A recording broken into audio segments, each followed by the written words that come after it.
여러분, 불패 신화라는 단어가 가장 잘 어울리는 자동차 브랜드가 어디였습니까? 페라리? 람보르기니? 아닙니다. 대량 생산을 하면서도 명품의 마진율을 남기던 지부상에서 가장 기형적으로 돈을 잘 벌던 기업, 바로 포르쉐였습니다. 차 한 대 팔 때마다 소형차 한 대 값을 남겨먹는다는 이 괴물 같은 기업. 한국에서는 카이엔이 얼마나 많이 팔리는지 강남 산타페라는 별명까지 붙을 정도로 도로를 정령했었죠. 그런데 이 견고했던 포르쉐 제국이 창사 이래 최대의 위기를 맞았습니다. 단순히 요즘 차가 좀 안 팔린다 수준이 아닙니다. 2025년 1월부터 9월까지 3분기 누적 영업이익이 전년 동기 대비 99% 폭락했습니다.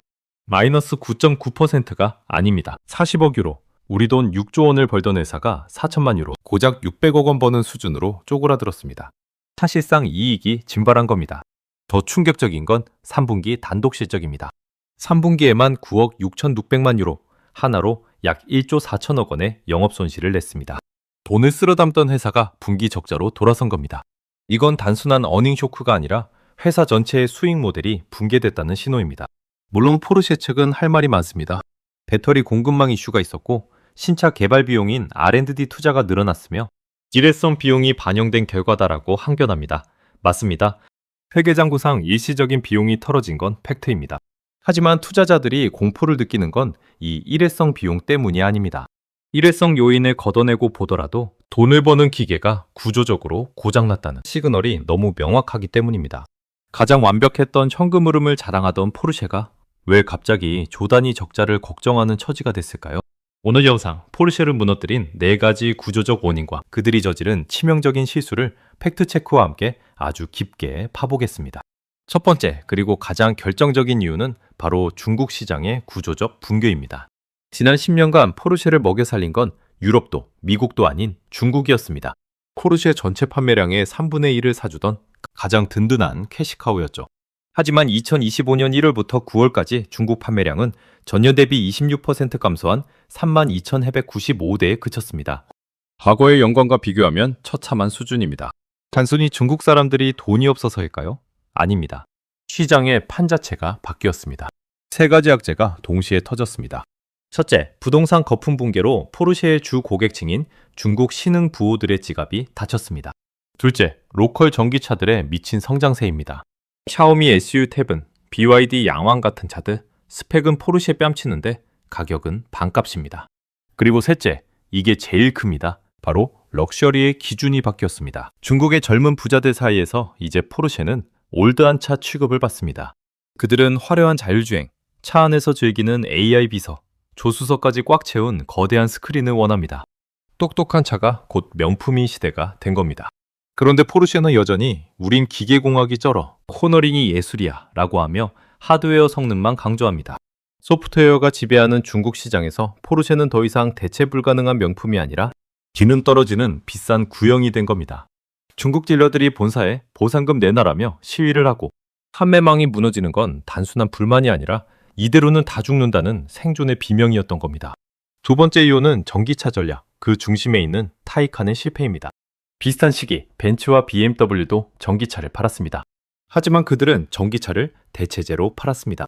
E클래스 타다가 전기차 타고 싶으면 EQE 타세요. 5 시리즈 전기로 타고 싶으면 i5 타세요 하는 식이었죠. 하지만 포르쉐는 달았습니다. 타이칸을 브랜드의 정체성으로 밀었습니다. 포르쉐의 미래는 전기차다라며 올인했죠. 결과는 어땠을까요? 감가상각이라는 부메랑을 맞았습니다. 포르쉐의 핵심 가치는 방어율입니다. 3년을 타도 가격이 안 떨어지는 게 포르쉐였죠. 그런데 타이칸은 주요 시장 데이터를 보면 출시 초기 대비 감가율이 처참합니다. 일부 지역에선 1년 만에 40%가 날아갑니다. 심지어 중고차 딜러들이 매입을 거부하는 사태까지 벌어집니다. 전기차는 스마트폰과 같습니다. 배터리 기술은 매년 혁신합니다. 2년 전 최신 기술이 지금은 구형이 됩니다. 주행거리는 늘어나고 충전 속도는 빨라지는데 내 차는 구형 배터리를 달고 있습니다. 평생 소장할 가치를 팔아야 하는 포르쉐가 시간 지나면 고철되는 가전제품을 팔기 시작한 겁니다. 이 딜레마를 해결 못하면 전기마칸, 전기 박스터도 타이칸 꼴 나지 말란 법 없습니다. 세 번째는 브랜드의 오만함과 탐욕입니다. 경제학 용어로 가격 결정력이라고 하죠. 포르쉐는 이걸 아주 교묘하게 이용하였습니다. 기본 깡통차 값은 믿기고 휠 바꾸고 가죽 정도면 국산 중형차 한 대 값이 추가되는 그 악명 높은 옵션지. 경기가 좋을 때야 나만의 포르쉐를 만든다는 감성이었지만 지금 같은 고금리 불황에는 그저 호구 잡기로 보일 뿐입니다.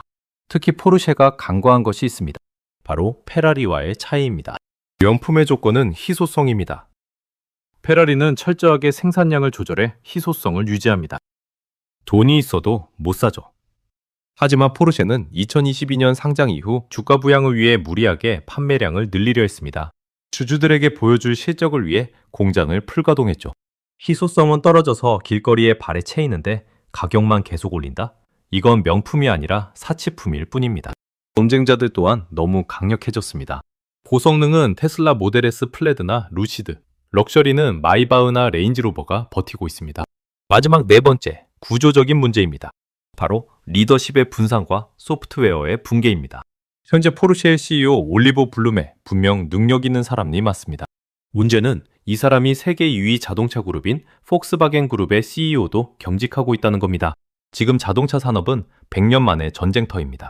한 회사의 운전대를 잡고 24시간 깨어 있어도 모자랄 판에 거대 그룹 수장과 자회사 수장을 혼자 다 하고 있습니다. 이게 단순히 바쁘다는 문제가 아닙니다. 실제 제품 개발에 치명타를 입혔습니다. 포르쉐의 구원투수가 되어야 할 신차 마칸 일렉트릭이 왜 이렇게 늦게 나왔을까요? 바로 폭스바겐 그룹의 소프트웨어 자회사인 카리아드가 개발에 실패했기 때문입니다. 포르쉐가 독자적인 소프트웨어를 개발했다면 달랐을 겁니다. 하지만 그룹의 효율성을 따진다며 공용 소프트웨어를 기다리다가 신차 출시 골든타임을 놓쳐버린 겁니다. 그 사이 중국 전기차들은 1년에 2번씩 업데이트를 하며 저만치 앞서 나갔습니다. 주주들은 제발 하나만 해라, 포르쉐만이라도 살려라 라고 아우성치지만 이 복잡한 지배구조와 투잡 CEO 체제는 2025년 내내 포르쉐의 발목을 잡았습니다. 2025년 3분기 누적 영업이익 99% 폭락, 그리고 3분기 1조 원대 영업손실. 이 충격적인 성적표는 중국 시장의 붕괴, 전기차 정체성의 혼란, 도를 넘은 가격 정체, 그리고 리더십의 분산과 소프트웨어 실패라는 네 가지 악재가 만들어낸 합작품입니다. 물론 포르쉐는 당장 망하지 않습니다. 그들이 가진 기계공학적 유산과 브랜드 파워는 여전히 강력합니다. 최근 포르쉐도 전략을 수정해 전기차 속도 조절하겠다, 내연기관을 더 오래 팔겠다며 한 발 물러섰죠. 하지만 중요한 건 이겁니다. 지금의 주가 하락이 단순한 저가 매수의 기회일까요? 아닙니다. 포르쉐가 다시 압도적인 프리미엄을 증명하지 못한다면 지금의 주가는 숫자가 빠진 게 아니라 신뢰를 잃은 결과가 될 겁니다. 우리가 알던 괴물 포르쉐로 돌아올 수 있을지, 아니면 그저 그런 평범한 럭셔리로 내려앉을지, 이제 시장은 냉정하게 지켜볼 겁니다. 오늘 영상은 여기까지입니다. 감사합니다.